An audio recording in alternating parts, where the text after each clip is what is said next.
અને જે શિવ છે ને ત્યાં એની પરિભાષા એવું લઈએ જેને આપણે શિવ કહીએ કે બ્રહ્મ કહીએ કે ભોળાનાથ કે જે કંઈ ઉપમા આપીએ કે નિરાકાર બ્રહ્મની કે સત્યની ઉપાસના જે આપણે એને નામ આપીએ છીએ, તો એનું એવું છે કે એની અંદર ભૌતિકતા એટલે 5 તત્વો નથી.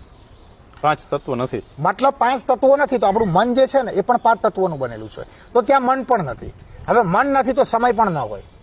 તો એ છે ને વિજ્ઞાનની આજની આધુનિક પરિભાષામાં એવું કહી શકાય કે એ જે ઈશ્વરની સ્થિતિ છે ને એ no time and no space. No time and no space. અત્યારે જાણ ખાતર કહી દઉં, લંડનની અંદર એક લેટેસ્ટ ફિઝિક્સ લેબોરેટરી બની છે.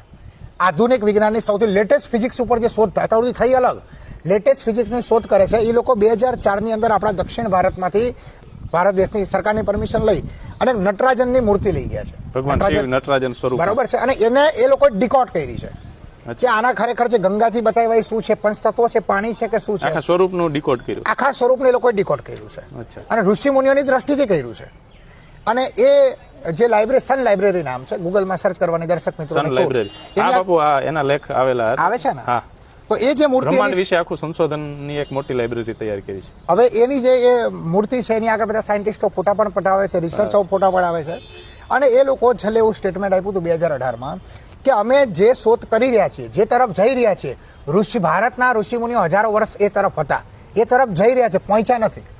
હવે એ લોકોને એવી ઈચ્છા છે કે અમે ભૌતિકતાના માપદંડથી જે અભૌતિક છે, જેને આપણે ઈશ્વર કહીએ, એની અમે શોધ કરીએ, પણ એ શક્ય છે નહીં. અને મારા જેવો બાવો અહીંયા ગિરનારમાં બેહીને કે માનવાના નથી. પણ આ એક ઉદાહરણ છે કે આ જે અભૌતિકતાની દુનિયા છે ને એ ઈશ્વરની દુનિયા છે.